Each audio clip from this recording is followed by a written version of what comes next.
Bendiciones a todos mis amados hermanos. Le damos la bienvenida a esta reunión virtual en donde el Señor nos permite reunirnos para poder alabarlo, adorarlo, bendecirlo y también escuchar su palabra, todo lo que Él tiene para nosotros el día de hoy. Y queremos empezar en esta mañana dándole gracias al Señor por todo lo que Él nos ha permitido en todo este tiempo.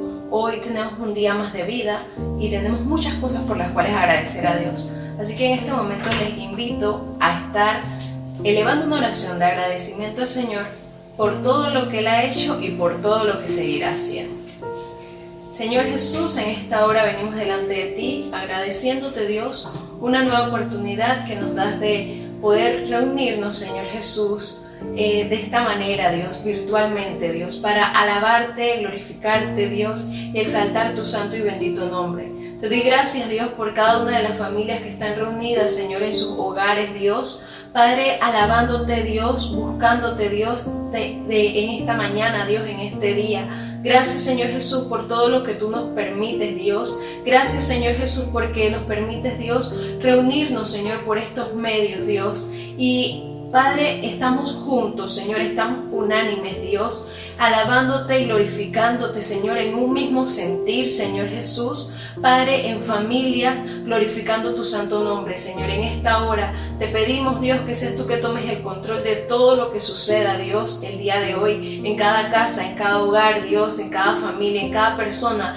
que pueda escuchar esta palabra el día de hoy, que pueda escuchar lo que tú tienes para ellos el día de hoy, Dios. Toca sus vidas, toca sus corazones, Dios. Si alguno está pasando por quebrantos de salud, trae sanidad sobre ellos, Señor. Si alguno, Dios, está pasando por dificultades, Dios, sé propicio a sus oraciones, Señor Jesús. Te los pedimos, Dios, en el nombre de Jesús. Guarda a toda la familia, Señor Jesús, de nuestra congregación, Dios, y a todo el que pueda escuchar esta palabra, a todo el que pueda escuchar, Señor Jesús, lo que estamos haciendo, Señor Jesús. Te doy gracias por esas vidas. Sigue tocándolo, sigue llenándolo, Señor Jesús. Y agradecemos tu infinito amor y tu misericordia, Señor.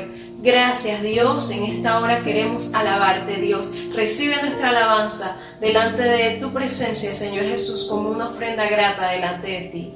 Gracias, Señor Jesús. Amén. En este momento vamos a estar alabando y glorificando a nuestro Señor, y yo le invito a que usted, ahí donde está, disponga su corazón en alabar y glorificar a Dios. Te adoramos, Señor Jesús, y te bendecimos, Dios.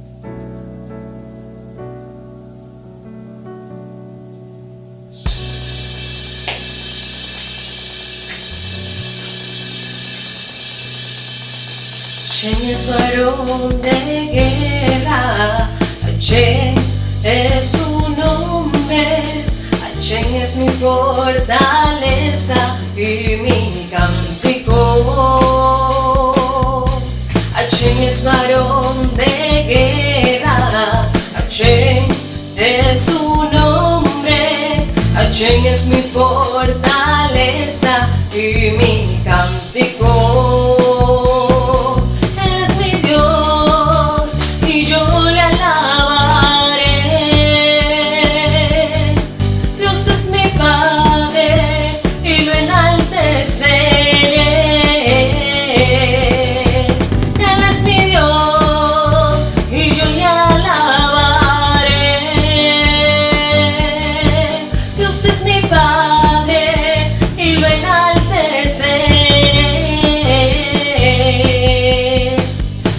Es varón de guerra, Hashem es su nombre, Hashem es mi fortaleza y mi cántico. Hashem es varón de guerra, Hashem es su nombre, Hashem es mi fortaleza y mi cántico. ¿Y cuántos pueden decirle? Él es mi Dios y yo le alabaré. Dios es mi Padre y lo enalteceré. Él es mi Dios y yo le alabaré.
grato delante de su presencia. Oh, gracias, Señor Jesús. Gracias, Dios. Cuando pienso en tu amor y en tu fidelidad,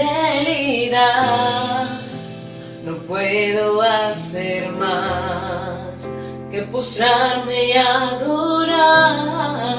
Cuando pienso en cómo he sido y hasta dónde me has traído, me asombro de ti.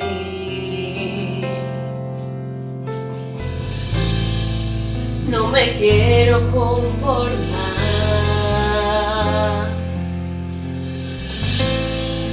He probado y quiero más. No me quiero conformar.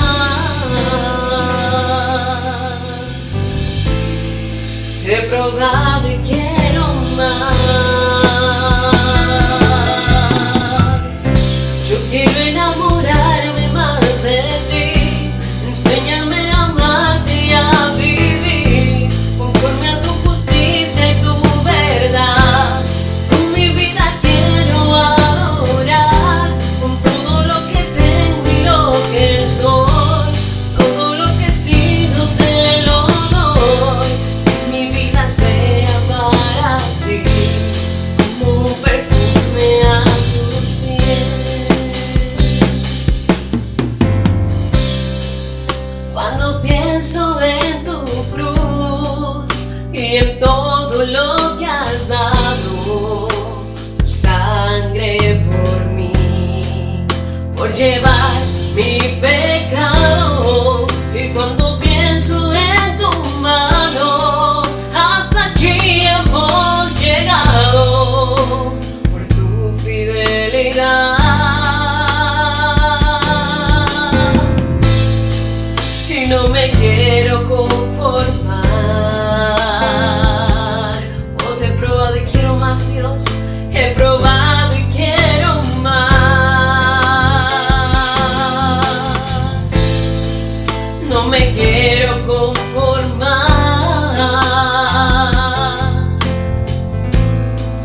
He probado y quiero más. ¿Cuánto puedes decirle? Yo quiero enamorarme más de ti. Enséñame a amarte y a vivir conforme a tu justicia y tu verdad. Con mi vida quiero adorar, con todo lo que tengo y lo que soy, todo lo que he sido te lo doy. Que mi vida sea para ti como un perfume a tus pies. Yo quiero enamorarme más de ti. Enséñame a amarte y a vivir conforme a tu justicia y tu verdad. Con mi vida quiero adorar, con todo lo que tengo y lo que soy, todo lo que he sido te lo doy. Que mi vida sea para ti como un perfume a tus pies.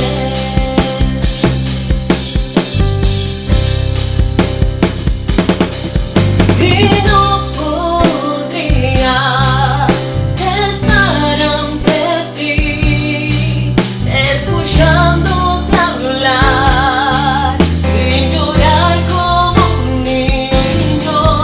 Y pasaría el tiempo así sin querer nada más que escucharte hablar. Quiero escuchar tu dulce voz, rompiendo el silencio en mi ser. Sé que me harías estremecer, me harías llorar o reír, y yo caería rendida ante ti.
más que escucharte hablar.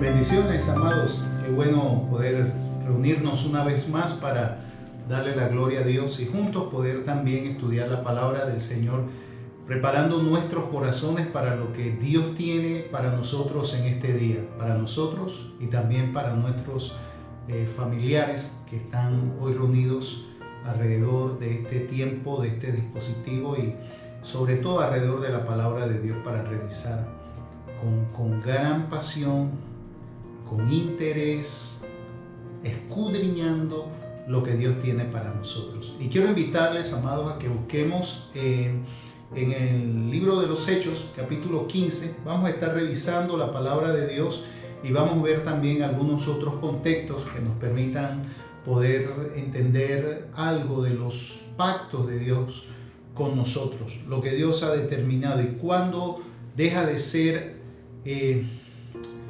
vigente aquellas declaraciones para Dios comenzar un nuevo proceso y tener nuevos inicios también con su pueblo. Así que les invitamos a buscar en el libro de los Hechos, capítulo 15, y juntos podamos revisar la palabra del Señor. Hechos, capítulo 15, es el momento donde se tiene el primer concilio de la iglesia. La iglesia se reúne en Jerusalén en este primer concilio para tomar decisiones muy importantes. La iglesia ha tenido una expansión, la iglesia sale de su contexto de Jerusalén y la iglesia ya no solamente está alcanzando a los judíos, sino que ahora Dios ha movido a su pueblo, ha movido a sus apóstoles a alcanzar también al mundo gentil, al mundo no judío. Y esa es la razón que provoca este concilio, porque hay decisiones muy importantes que se van a tomar, hay un problema que se va a presentar y vamos a ver de qué manera también esto nos habla a nosotros el día de hoy.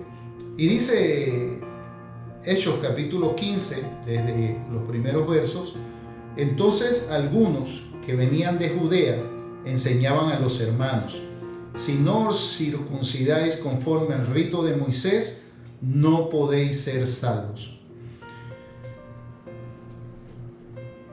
Obviamente la iglesia ha crecido, se ha expandido y Dios en su infinito amor y misericordia ha permitido que aquellos no judíos también conozcan la palabra del Señor. Y aquí encontramos el primer conflicto, porque la promesa de Dios nace dentro del pueblo hebreo y marca para ellos un decálogo, una ley, les marca estatutos y el cómo deben de hacer las cosas, y entre eso está una señal que va a marcar un pacto que Dios establece con ellos como nación, como pueblo suyo, y es el pacto que se ratifica a través de la circuncisión. Así que cuando un hebreo no era circuncidado, estaba considerado como fuera del pueblo y lejos de la herencia, no tenía que ver con el pueblo de Israel, y en este caso para ellos la circuncisión marcó un norte muy importante en el cómo ellos iban a comportarse. Ahora bien, ¿cuál es la primera mención que se hace respecto a la circuncisión? Para que nosotros podamos entender la reacción de los judíos del primer siglo frente a aquella gente que no era judía y que se estaba convirtiendo al Señor, y el por qué ellos afirmaban tan fuertemente el hecho de que aquellos gentiles que se convertían tenían que ser circuncidados para poder ser salvos. Y usted y yo hoy sabemos que la salvación nuestra viene a través de nuestro Señor Jesucristo por gracia, no por méritos nuestros, sino por gracia. Una vez que nosotros hemos rendido, hemos reconocido a Jesús como nuestro Señor y Salvador, inmediatamente se manifiesta sobre nosotros su gracia y su salvación. ¿Por qué reaccionan de esta manera? Quiero invitarles a buscar en Génesis capítulo 17 lo que nos dice la palabra para poder tener un poco más de contexto. Dice Génesis 17: Era Abraham de edad de 99 años cuando le apareció Jehová y le dijo: yo soy el Dios Todopoderoso, anda delante de mí y sé perfecto. Y pondré mi pacto entre mí y ti y te multiplicaré en gran manera. Estoy leyendo la versión Reina Valera del 60. Entonces Abraham se postró sobre su rostro y Dios habló con él diciendo: he aquí mi pacto es contigo y serás padre de muchedumbre de gente. Aquel que no había tenido prole o descendencia, y no se llamará más tu nombre Abraham, sino que será tu nombre Abraham, porque te he puesto por padre de muchedumbre de gente. ¿Qué es lo que significa Abraham? Príncipe de Dios, padre de muchedumbre de gente. Y te multiplicaré en gran manera y haré naciones de ti y reyes saldrán de ti. Y estableceré mi pacto entre tú y yo y tu descendencia después de ti en sus generaciones por pacto perpetuo, para ser tu Dios y el de tu descendencia después de ti. Cuando alcanzamos el verso 9, nos sigue diciendo: dijo de nuevo Dios a Abraham: en cuanto a ti, guardarás mi pacto, tú y tu descendencia después de ti por sus generaciones. Este es mi pacto que guardaréis entre mí y vosotros y tu descendencia después de ti. Será circuncidado todo varón de entre vosotros. Circuncidaréis pues la carne de vuestro prepucio, y será por señal del pacto entre mí y vosotros. Y de edad de 8 días será circuncidado todo varón entre vosotros por vuestras generaciones, el nacido en casa, el comprado por dinero, y cualquier extranjero que no fuere de tu linaje. Y Dios sigue hablándole acerca de la circuncisión. Así que todo varón nacido a partir de Abraham, como descendencia de Abraham, tenía que ser circuncidado. Su prepucio tenía que ser circuncidado, porque eso garantizaba una señal de que estaban bajo pacto. Ese es el pueblo del pacto de Dios, y la señal que ellos llevaban era la circuncisión. Ahora, no queda solamente ahí el hecho, sino que Dios le cambia el nombre.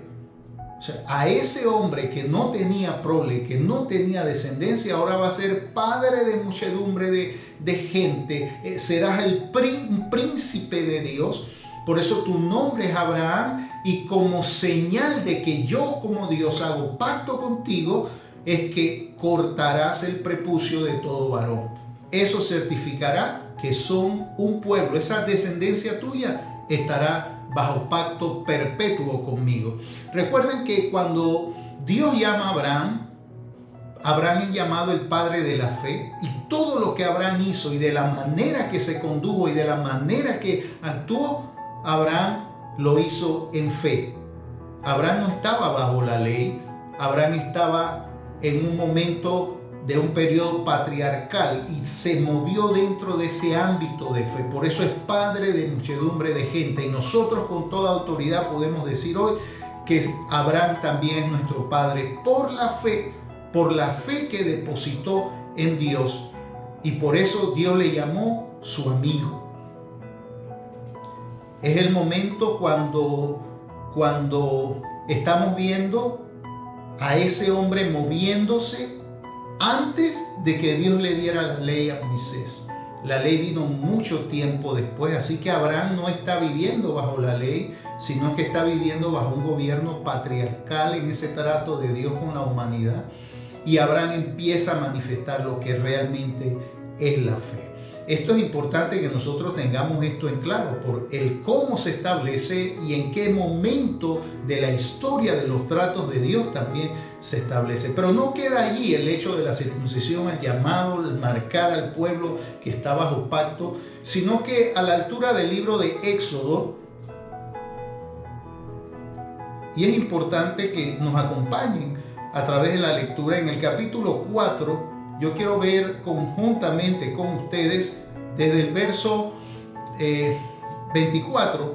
Este es el momento cuando Moisés ya ha tenido su experiencia en el desierto.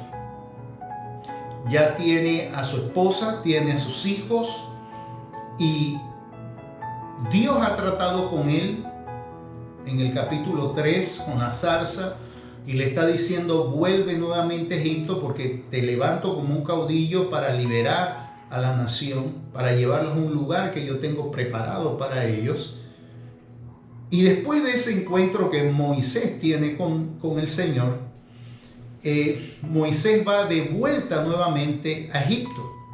Toma su familia, toma sus hijos y se mueve entonces a Egipto.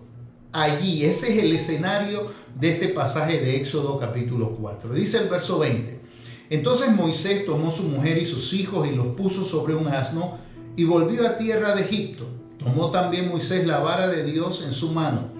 Y dijo Jehová a Moisés: cuando hayas vuelto a Egipto, mira que hagas delante de Faraón todas las maravillas que he puesto en tu mano, pero yo endureceré su corazón, de modo que no dejará ir al pueblo.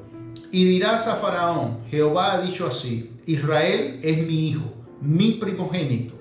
Ya te he dicho que dejes ir a mi hijo para que me sirva, mas no has querido dejarlo ir. He aquí yo voy a matar a tu hijo, tu primogénito. Y aconteció en el camino que en una posada Jehová le salió al encuentro y quiso matarlo. Y dicen los estudiosos, los eruditos, este es uno de los pasajes más oscuros de toda la Biblia, oscuro en relación a que hay muchos detalles que no quedaron como muy claros, pero sí tenemos que entender algunas cosas de la manera que Dios lo está estableciendo. Ha pasado mucho tiempo en Egipto, estamos hablando de 400 años, desde el momento en que Dios llamó a Abraham al momento cuando Dios determina usar a Moisés para liberar al pueblo. Y en ese periodo era necesario también que el pueblo, sus hijos, aquel que iba a conducir a la nación a la tierra prometida, también estuviera bajo pacto, él y sus hijos también. Y el verso 20 nos deja entender que Jehová lo hirió. Jehová se interpuso en el camino de Moisés, habiéndolo él llamado para esta tarea. Se interpuso en el camino de Moisés por una causa, por una razón. Y es tan fuerte el verso 24 cuando nos dice al final: y quiso matarlo. No sabemos si lo hirió, no sabemos si enfermó. Lo cierto es que tanto Moisés como Séfora, su mujer, están entendiendo que hay algo que no está claro y que necesita ser definido con Dios. Entonces Séfora tomó un pedernal afilado y cortó el prepucio de su hijo y lo echó a sus pies, diciendo: a la verdad tú me eres un esposo de sangre. De hecho, en Madián no era parte de la práctica. De hecho, se circuncidaba los varones ya cuando entraban a la pubertad. Sin embargo, cuando Dios habla a Abraham para establecer a este pueblo bajo pacto, eran circuncidados a los 8 días de haber nacido todo varón. Así que se supone que los hijos de Moisés no estaban, en este caso su hijo Gersón, no estaba circuncidado. Y Dios se interpone. ¿Por qué Moisés no lo circuncidó? No lo sabemos. Probablemente estaba tan grave, tan enfermo, que no podía hacerlo. Y Séfora toma la iniciativa y lo hace en contra aún de su propio juicio o voluntad, porque ella tenía otras costumbres. Y vemos cómo la cultura marca de manera fuerte en nuestras decisiones, en nuestro andar. Pero cuando llegamos al Señor, Dios empieza a marcarnos dentro de su reino cuál es la cultura del reino de los cielos. Es a la que nosotros realmente debemos seguir. Y Séfora le dijo: a la verdad, tú me eres un esposo de sangre. Ella no estaba muy conforme ni muy contenta con esto. Es la segunda mención que nosotros podemos encontrar. Primero con Abraham y segundo con Moisés, camino a libertar al pueblo. Así que tenía que estar bajo pacto él y su descendencia. Por eso es tan importante que nosotros podamos ratificar el pacto. Para hoy no hablamos de la circuncisión, sino bajo la cobertura de esa obra gloriosa que Jesucristo hizo por nosotros en la cruz del Calvario. Siguiente escenario, Josué, capítulo 5. Y vamos a ver lo que nos declara la palabra respecto a la circuncisión y este pueblo ahora que a la altura del capítulo 5 nos viene diciendo desde el verso 2, es el momento cuando Israel ya ha peregrinado por el desierto, está a punto de entrar, ya tomó la primera parte, los dos primeros reinos fueron conquistados antes de cruzar el Jordán y se encuentran próximos a cruzar el Jordán. Y en ese momento es necesario revisar algunas cosas dentro del pueblo. Recuerden, el pueblo está bajo pacto y el pacto tiene que ser ratificado. Y ese pacto se ratificaba a través de la circuncisión. Si ellos querían estar bajo la cobertura de Dios en este nuevo escenario de una tierra que para ellos era desconocida, pero que Dios se la había preparado por todo este tiempo, ellos tenían que estar bajo pacto de Dios, bajo esa cobertura del Señor. Y dice el verso 2 de Josué capítulo 5, en aquel tiempo Jehová dijo a Josué, hazte cuchillos afilados y vuelve a circuncidar la segunda vez a los hijos de Israel. Y Josué se hizo cuchillos afilados y circuncidó a los hijos de Israel en el collado de Aralot. Esta es la causa por la cual Josué los circuncidó. Todo el pueblo que había salido de Egipto, los varones, todos los hombres de guerra, habían muerto en el desierto, pero por el camino, después que salieron de Egipto. Así que todos esos varones que salieron de Egipto, que habían estado circuncidados, murieron en el desierto. Y nació una nueva generación.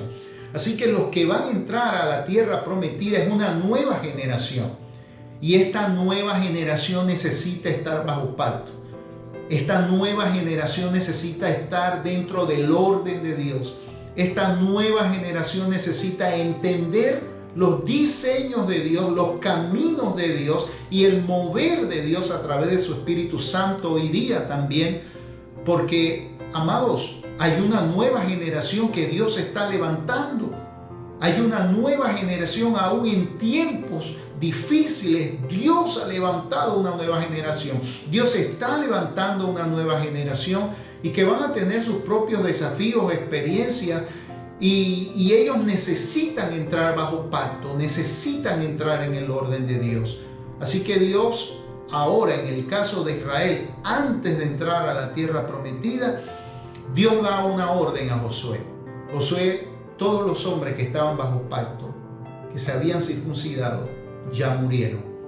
Y hay toda una generación de hombres que necesitan ser circuncidados antes de entrar a la tierra prometida. Y note, cuando usted ve esta palabra, este pasaje en el libro de Éxodo, se da cuenta que tampoco habían celebrado la Pascua. Y la celebraron después de haberse circuncidado una vez que cruzaron el Jordán. Dice el verso 5, pues todos los del pueblo que habían salido estaban circuncidados, mas todo el pueblo que había nacido en el desierto por el camino después que hubieron salido de Egipto, no estaban circuncidados. Necesitaban entrar bajo pacto de Dios. Porque, amados, nosotros no nos movemos por nuestras propias cuentas. No depende de nosotros, del que quiere o del que corre, sino de Dios que ha tenido misericordia de nosotros y nos llama a entrar al orden que Él ha establecido. No se trata del conocimiento ni de la sabiduría, no se trata de la experiencia, se trata de un Dios grande que va delante de nosotros y por eso necesitamos estar seguros nosotros y honrar a Dios de esta manera, que nosotros podamos estar seguros que estamos caminando bajo el pacto que Dios ha establecido para nosotros. Hoy día un pacto de gracia que nos permite acercarse a nuestro Dios en este tiempo. Así como ven, Estamos viendo cómo se marca primero a través de Abraham, la experiencia que tuvo luego Moisés, y cómo a través de Josué Dios los llama una vez más a ratificar el pacto antes de entrar a la tierra prometida. Porque hay muchas cosas que Dios tiene que va a entregarnos y que tiene para nosotros. Ese es el escenario. Esa es la conciencia judía que en algún momento, después de mucho tiempo, llega el cumplimiento de la venida del Mesías. El Mesías viene dentro del pueblo hebreo cumpliendo todas las ordenanzas de la ley dentro de la cultura judía. Así que cuando aquel pueblo hebreo recibe a Jesús como su Salvador personal y determina vivir bajo esa gracia de Dios, ellos van a tener algunos conflictos, y algunos conflictos, amados, que más que todo estuvieron ligados a la cultura, que ya se había hecho en ellos ritos, costumbres y culturas. Por eso dice el capítulo 15 del libro de los Hechos, el verso 1, entonces algunos que venían de Judea enseñaban a los hermanos que si no se circuncidaban conforme al rito de Moisés, no podían ser salvos. Y aquí hay un problema. ¿Cuál es el problema? Debe forzarse a los gentiles convertidos a practicar el rito de la circuncisión. Y alrededor de esa pregunta se reúne la iglesia en Jerusalén, y nos deja evidencia de esto el capítulo 15 del libro de los Hechos. Y este es el problema que ellos tienen que resolver. Hay 3 sesiones que tiene el liderazgo de la iglesia junto con todo el resto del pueblo. Y en la primera sesión pública que ellos tienen, queda manifiesta en el verso 4 y 5 del capítulo 15, y dice: llegados a Jerusalén, fueron recibidos por la iglesia y los apóstoles y los ancianos, y refirieron todas las cosas que Dios había hecho con ellos. Estamos hablando de Pedro, estamos hablando de Bernabé, estamos hablando de Pablo. Pero algunos de la secta de los fariseos que habían creído se levantaron diciendo: es necesario circuncidarlos y mandarles que guarden la ley de Moisés. Aquí estamos con un legalismo claro. Han recibido a Jesús como su Salvador personal, pero no, en su mente ellos no han registrado la obra de Jesucristo en toda su plenitud. No lo han registrado. Pesó en ellos más la costumbre y la cultura que se estableció en ellos a través de la ley. Entonces, si tenían que guardar la ley y todos los ritos de Moisés, entonces por demás hubiera venido Cristo. Entonces, lo que está diciendo, amados, es que el Señor Jesús completó la obra, y esa obra fue perfecta, y todo aquel que se acerca al Señor, Dios no le echa fuera. Y fue la experiencia que tuvieron los apóstoles y que luego dan testimonio en este primer concilio. Esa es la primera sesión pública que tiene, y esa es de la manera que se está discutiendo. Los fariseos con su patrón legalista, los apóstoles y los ancianos bajo una nueva revelación del Espíritu de Dios sobre sus vidas, acompañada de haber caminado con el Maestro y haber recibido toda la enseñanza que Jesús estableció acerca del reino de Dios. La segunda sesión es una sesión pública también. Hay una segunda sesión que es privada.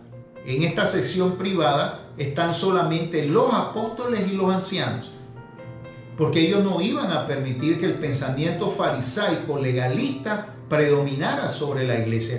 Y alabamos a Dios, amados, por la decisión y por la sabiduría del Espíritu de Dios en el liderazgo de la iglesia en este momento, y eso nos ayuda a nosotros también a poder entender que Dios dirige a su iglesia. No se trata, hermanos, de dogmas, ni ideas, ni de rangos, ni de antigüedades, ni de experiencia, sino bajo la dirección del Espíritu Santo de Dios. El verso 6 de este capítulo 15 nos dice: y se reunieron los apóstoles y los ancianos para conocer de este asunto. Ellos se reunieron porque se empezó a oír que los gentiles se están convirtiendo. ¿Y ahora qué hacemos con ellos? Así que ahora los apóstoles que han estado entre los gentiles y los ancianos van a dar testimonio de qué cosas han estado aconteciendo. Y una de esas es la experiencia de Pedro, que fue llevado a casa de Cornelio y que pudo evidenciar cómo el Espíritu Santo llenó a estas personas al igual que llenó a los judíos en el día de Pentecostés. Y en ese momento Pedro exclamar: ahora entiendo que Dios no hace acepción de personas. Amado, Dios no hace acepción de personas. Dios está llamando al arrepentimiento a todo hombre. Dios no hace acepción de personas. Por eso tenemos que ser mensajeros fieles de esa encomienda que hemos recibido de parte de Dios y compartir el mensaje. Y si Dios no hace acepción de personas, nosotros tampoco debemos hacer acepción de personas. Una vez que se da esta sesión privada, viene una segunda sesión pública ahora, que sería ya la tercera. Hay una segunda sesión pública que está marcada en el capítulo 15, del verso 7 al verso 21. Y la primera parte encontramos el informe de Pedro, lo acontecido en casa de Cornelio y cómo Dios tuvo que tratar. Recuerde, Dios le habló y él no se movió inmediatamente a casa de Cornelio. Dios tuvo que tratar con él y decirle: no llames común a lo que yo he bendecido, no llames inmundo a lo que yo he bendecido. Hay 3 hombres que van a venir a buscarte. Yo he tratado con ellos. Ellos han visto a un hombre en visión. Así que ve con ellos. Si el Espíritu Santo no trata con Pedro, allá en casa de Simón el curtidor, en Jope, Pedro no se hubiera movido por su mentalidad judía, a pesar de haber caminado con el Señor. Porque era duro poder entender cómo el Señor pudiera traer salvación también a un grupo que no fuera como ellos, que no pensara como ellos, que no hablara como ellos. Pero Dios no hace acepción de personas. Y a nosotros lo que nos toca, amados, es compartir el mensaje. El segundo informe es el informe de Pablo y de Bernabé. Y ellos cuentan cómo la mano de Dios, ahí en Antioquía, cómo la mano de Dios se manifestó en ese lugar. Y cómo estuvieron por todo un año haciendo discípulos de Jesucristo, enseñando la doctrina apostólica, y cómo a partir de Antioquía salieron en su primer viaje misionero, y cómo Dios actuó en medio de los gentiles. Todo aquel que rendía su corazón a Jesús, amados, Dios los recibía. Eran llenos del Espíritu Santo. Dios establecía un trato directo y personal con ellos. Y es lo que Dios quiere hacer hoy. Dios hoy quiere trabajar en la vida del preso. Dios quiere trabajar en la vida del ama de casa. Dios quiere trabajar en la vida de los profesionales. Dios quiere trabajar en la vida de aquellos que tienen conductas sexuales desviadas también. Dios quiere restaurarlo. Dios quiere restaurar los hogares que han entrado en conflicto, en contienda. Dios ha venido a eso, amados, y nos ha enviado. Jesús vino a reconciliar el cielo con la tierra.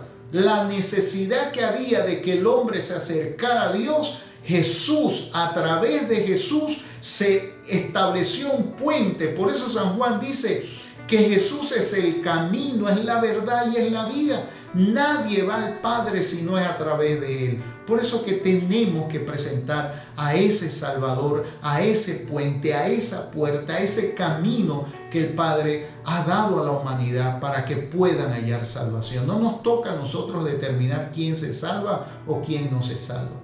Y si estás orando por ese familiar tuyo, si estás orando, mujer, por tu esposo, si estás orando, varón, por tu esposa, si están, amados, orando por sus hijos, si están orando por sus padres, por sus tíos, por sus parientes, por sus amigos, por sus vecinos, por favor, no deje de hacerlo, porque para ellos también es la salvación que ha sido dada a través de nuestro Señor Jesucristo. Al final del capítulo 15 hay un informe que presenta ahora Santiago. Y es importante, muy importante, lo que Santiago recoge ahora al final, después de haber escuchado todos los testimonios, de haber escuchado cómo Dios se manifestó a través de Pedro con los gentiles en casa de Cornelio, cómo Dios lo hizo a través de Pablo y de Bernabé en todo ese viaje misionero, su primer viaje misionero. Al final de todo, Santiago recoge como pastor de esta iglesia naciente en Jerusalén y al final les dice: por lo cual yo juzgo que no se inquiete a los gentiles que se convierten a Dios, sino que se les escriba que se aparten de la contaminación de los ídolos, de fornicación, de ahogado y de sangre, porque en la sangre está la vida. No coma animal con sangre. No comas animal ahogado, porque si se ahoga, la sangre queda dentro de él, no sale. De la contaminación de los ídolos, por toda la influencia espiritual que hay detrás de esto, y de fornicación, para cuidar el templo del Espíritu Santo. Porque Moisés desde tiempos antiguos tiene en cada ciudad quien lo predique en las sinagogas, donde es leído cada día de reposo. Así que ordenó que se dieran cartas, que se enviaran cartas a todas estas iglesias en estas ciudades, esta iglesia naciente gentil en cada ciudad donde se establecía el evangelio del reino, para que no fueran molestados, interrumpidos, reclamar algún derecho sobre la vida de ellos, porque habían también conocido la salvación que viene de parte del Señor. Amados, Dios nos está llamando a entregar un mensaje claro, puro y verdadero, sin mezclas, sin dogmas, sin ideas y sin conceptos nuestros. Dios quiere traer salvación a la humanidad y Dios quiere establecer un trato personal con cada uno. Por eso somos animados de parte del Señor, amados, a poder presentar este mensaje glorioso del Evangelio del Reino de los Cielos. Porque la señal que hoy tenemos, amados, no es la sangre de los prepucios, no es la circuncisión. Fue esa sangre que fue ofrecida en la cruz del Calvario por nuestro Señor Jesucristo, para que todo aquel que en Él crea no se pierda, mas tenga vida eterna. Y puedan descubrir cada hombre, cada persona que llega a los pies del Señor, pueda entender que en Dios siempre hay algo más. Señor Jesucristo, te adoramos, Dios, y presentamos delante de ti, Señor, la predicación de tu palabra. Que toda persona, Señor, que escuche tu palabra pueda recibirla de manera clara para poder tomar una decisión de vida o decisión de muerte. Porque tu palabra también nos dice en la primera carta del apóstol Juan que el que tiene al Hijo tiene la vida, y el que no tiene al Hijo no tiene vida eterna. Señor, manifiéstate en cada hogar, en cada familia que hoy está recibiendo esta palabra, que está escuchando este mensaje.